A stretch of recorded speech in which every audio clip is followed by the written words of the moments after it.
દર વર્ષે 9 એપ્રિલના દિવસે સીઆરપીએફ દ્વારા કચ્છની ભારત પાકિસ્તાન આંતરરાષ્ટ્રીય સરહદે સરદાર પોસ્ટ ખાતે શહીદ જવાનોને શ્રદ્ધાંજલિ અર્પણ કરીને શૌર્ય દિવસની ઉજવણી કરવામાં આવે છે।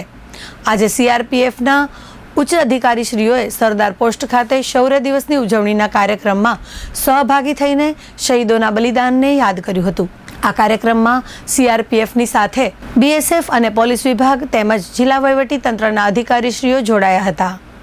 વર્ષ 1965માં પાકિસ્તાન દ્વારા શરૂ કરાયેલા ડેઝર્ટ હોક ઓપરેશનનો પ્રતિકાર કરતા સરદાર પોસ્ટ ખાતે સીઆરપીએફની બટાલિયને અદમ્ય વીરતાનો પરિચય કરાવ્યો હતો અને દુશ્મનની બ્રિગેડને પીછેહટ કરવા માટે મજબૂર કરી હતી।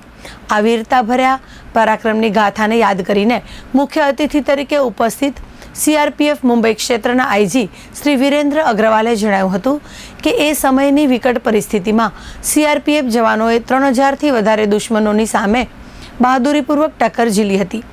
ચારે બાજુથી ઘેરાયેલો હોવા છતાં દુશ્મનોને પડકાર ફેંકીને દેશ પ્રત્યે સર્વસ્વ ન્યોછાવર કરવાનો અદમ્ય પરિચય જવાનોએ આપ્યો હતો। સીઆરપીએફના જવાનોની બહાદુરી અને ભારત દેશની 1 ઇંચ પણ જમીન નહીં આપવા દ્રઢ નિશ્ચય સામે દુશ્મનની ફૌજની હાર થઈ હતી।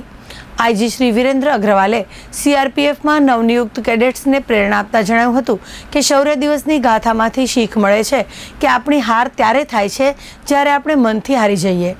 મન મક્કમ રાખીને દેશ સેવા કરવી જોઈએ। સીઆરપીએફ એક નાનકડી ટુકડીની ગાથા સમગ્ર ભારતીયો માટે ગર્વ સમાન છે। તેઓએ પ્રાણની આહુતિ આપનારા જવાનોને શ્રદ્ધાસુમન અર્પણ કરીને દેશના વીર જવાનોને વધુ મક્કમતાથી સરહદોનું રક્ષણ કરવા જણાવ્યું હતું।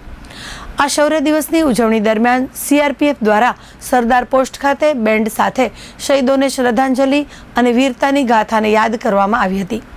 શૌર્ય દિવસના કાર્યક્રમમાં સીઆરપીએફ મુંબઈ ક્ષેત્રના આઈજી શ્રી વિરેન્દ્ર અગ્રવાલ, ગાંધીનગર સીઆરપીએફના ડીઆઈજી શ્રી ધર્મેન્દ્રસિંહ વિસેન, બીએસએફ 90 બટાલિયનના કમાન્ડન્ટ શ્રી વિજયકુમાર, નાયબ પોલીસ અધિક્ષક Shri doctor Vishwas Shah, CRPF assistant commandant Shri Dineshchandra Chandel, નાયબ માહિતી નિયામક શ્રી ઘનશ્યામ પેડવા સહિત સીઆરપીએફ અને બીએસએફના ઉચ્ચ અધિકારીશ્રીઓ સૈનિકો ઉપસ્થિત રહ્યા હતા।